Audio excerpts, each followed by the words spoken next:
अपैशुनम, ये दोष हमें परमार्थ से रहित कर देता है।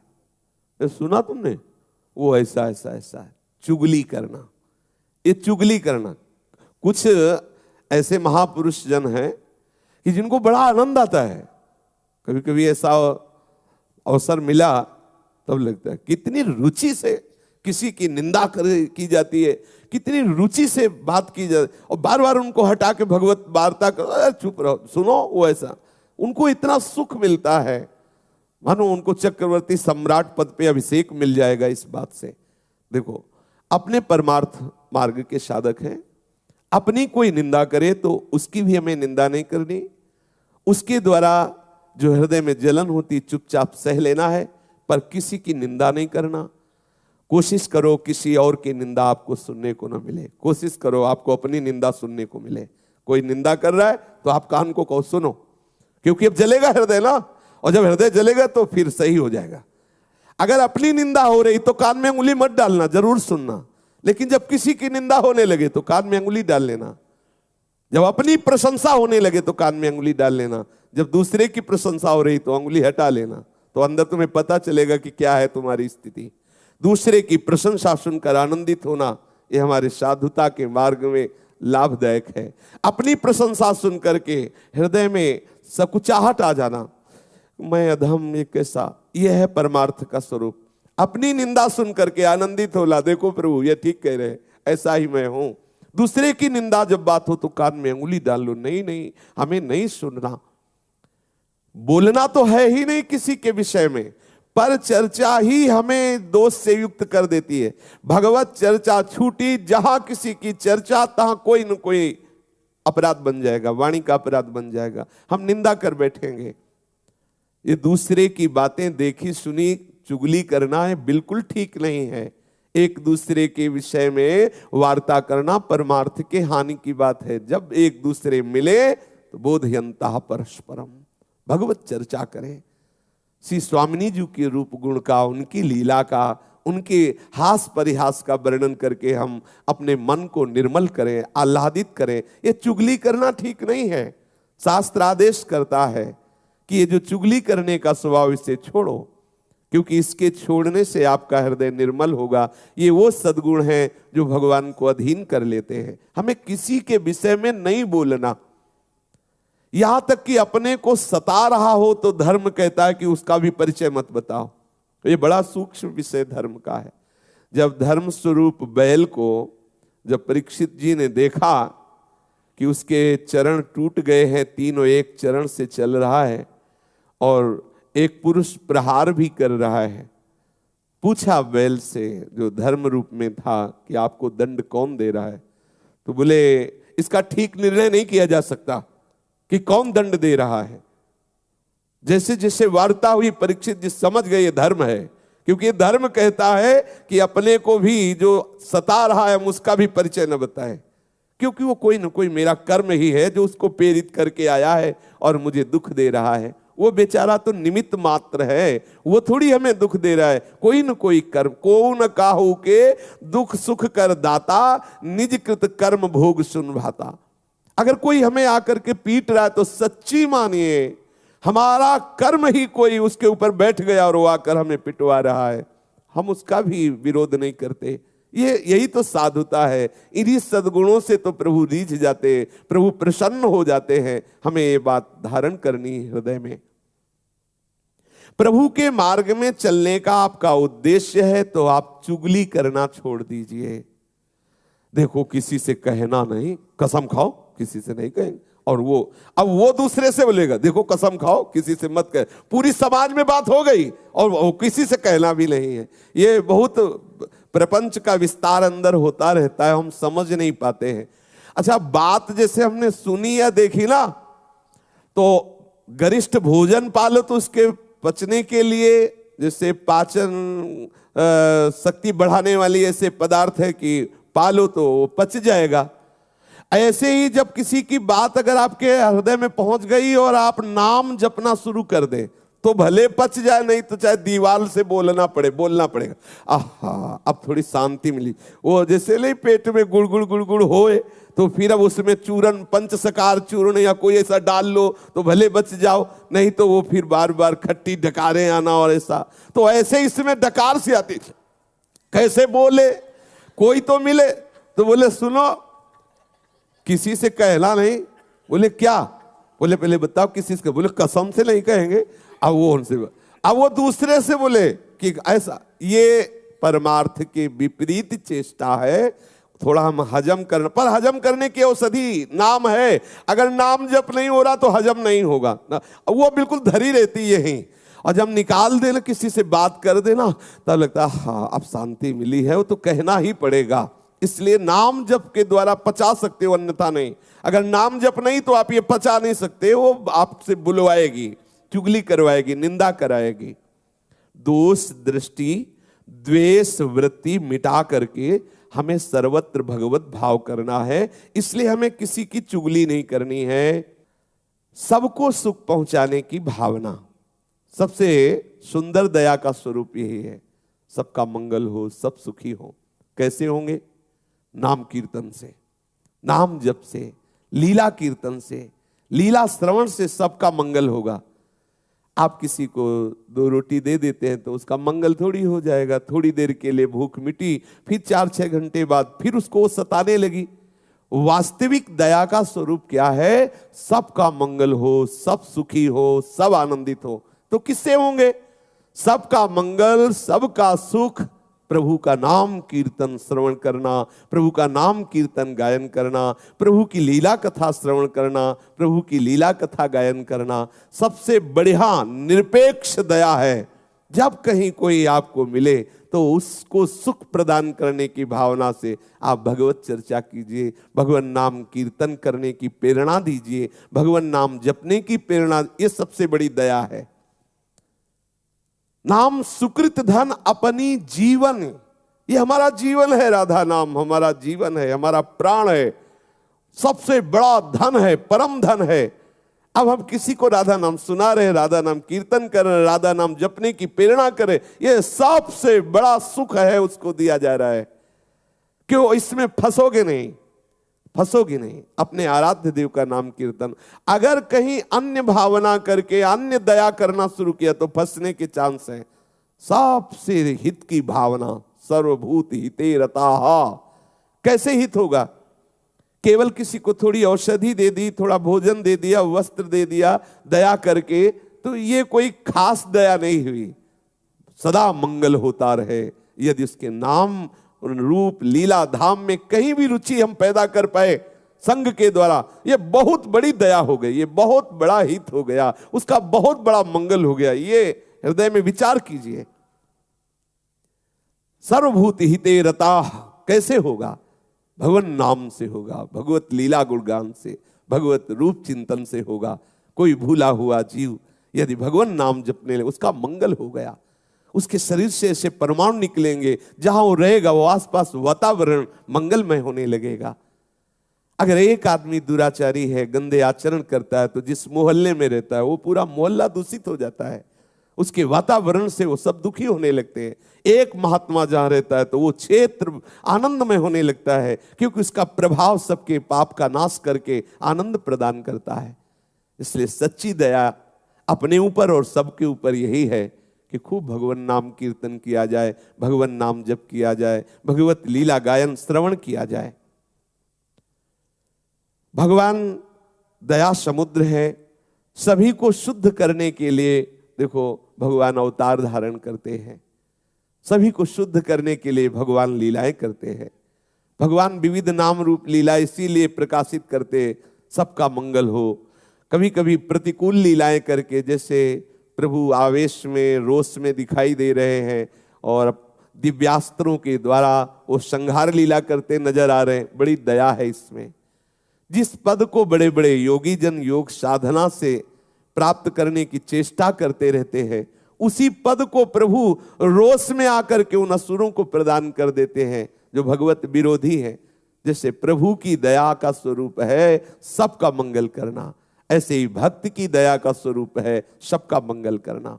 संत महात्माओं की दया समस्त भूले हुए प्राणियों को भगवान नाम रूप लीला धाम में लगाना है। जो दूसरों के दुखों को मिटा दे वही तो दया का स्वरूप है। तो दुख मिटेंगे क्या संसारिक वस्तुओं से, और दुख बढ़ जाएंगे। आप सोच रहे हैं कि अगर इसके मकान में बिजली लग जाए, एसी लग जाए तो आराम से सोएगा। ठीक है आपने लगा दिया, लेकिन हर महीने अब जो बिल बढ़ने लगा तो अब वो दुख तो बढ़ रहा है ना। अब वो बिगड़ेगी वो मशीन, उसको सुधारने का। अगर वास्तविक शीतलता प्रदान करनी है तो प्रभु के चरणारविंद, प्रभु के नाम, प्रभु के रूप, प्रभु के लीला, यह है दया का वास्तविक स्वरूप।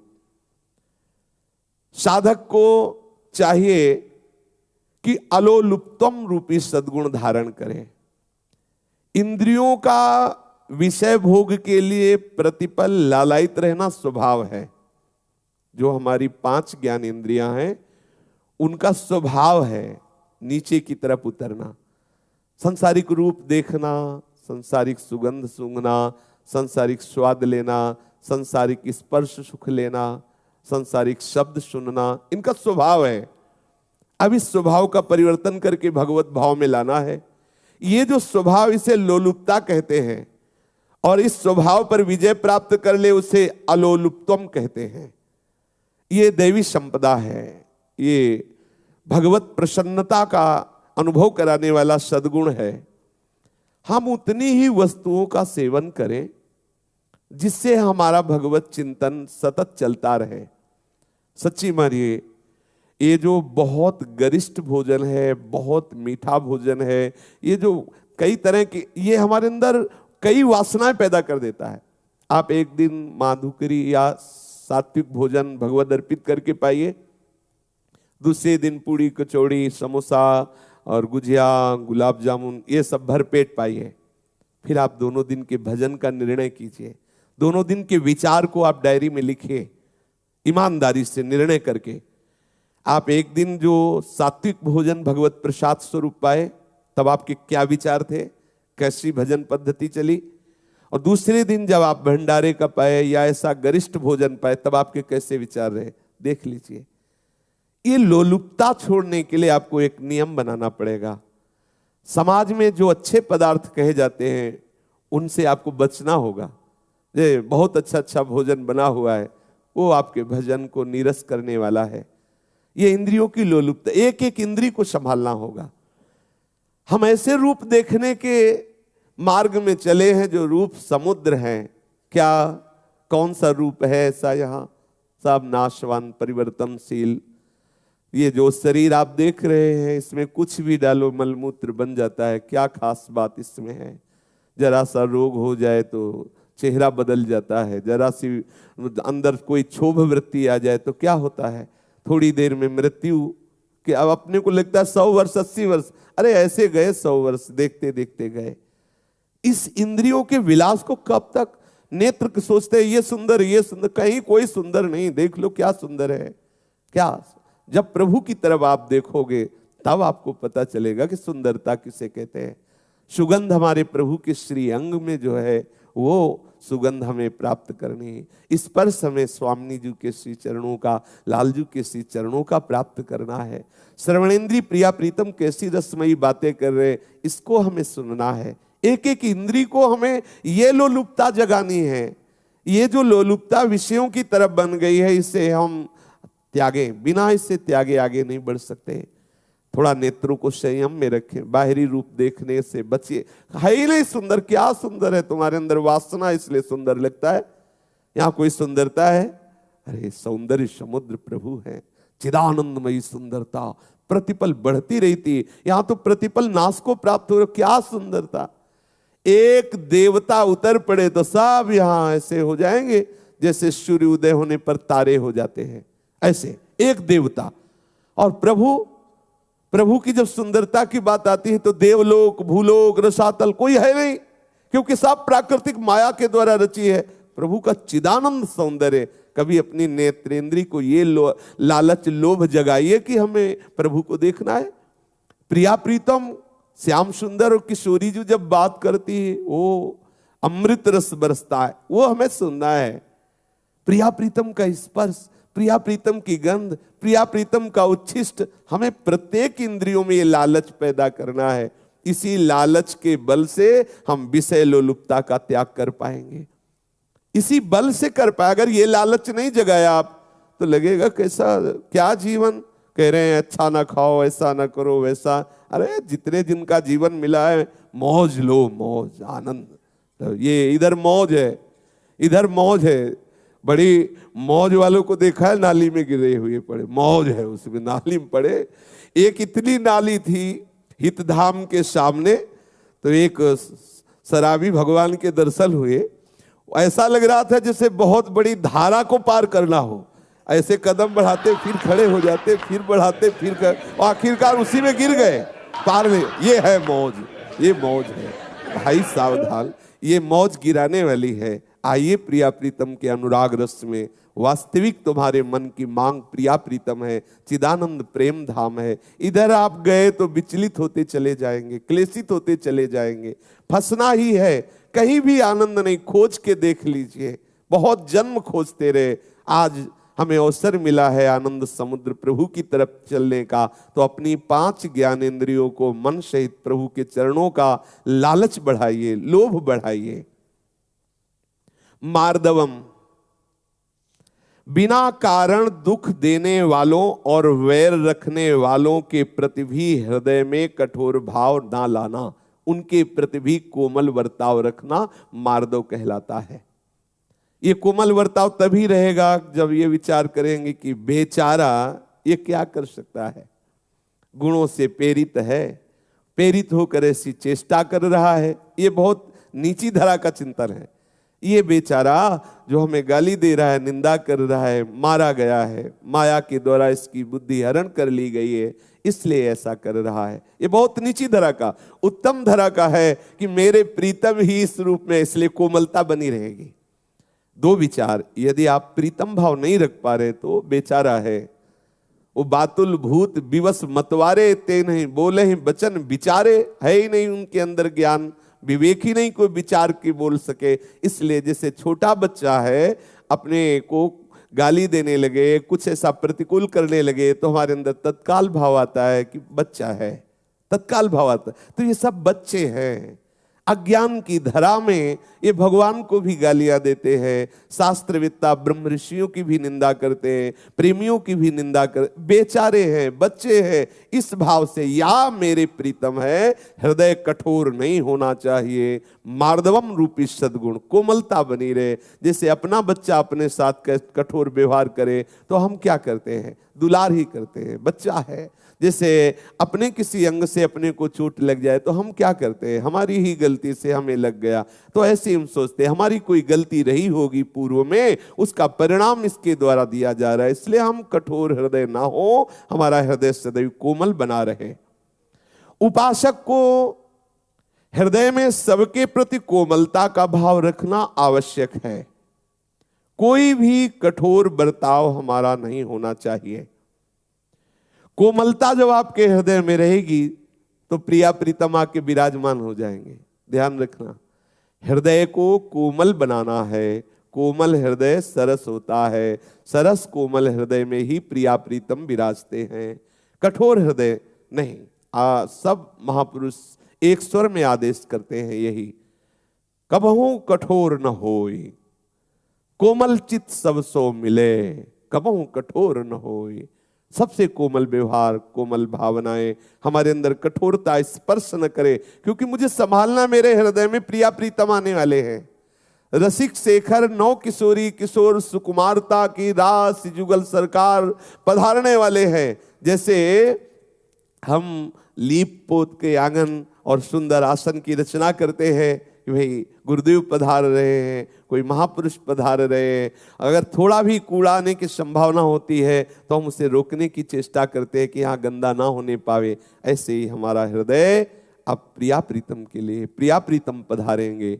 हम अपने हृदय को कोमल रखें, क्योंकि इतने सुकुमार प्रिया प्रीतम विराजेंगे, कठोर हृदय ना होने पावे, ये किसी के प्रति ना होने पावे। क्योंकि हम बर्ताव किसी के प्रति कठोर करेंगे तो हमारा हृदय कठोर होगा ना। कठोर हृदय में हमारे सुकुमारी किशोरी किशोर थोड़ी आएंगे। इसलिए हमें हृदय एकदम द्रवित रखना है, कोमल रखना है, सरल स्वभाव रखना है। कठोरता हृदय में आने न पावे, सावधानी रखनी है।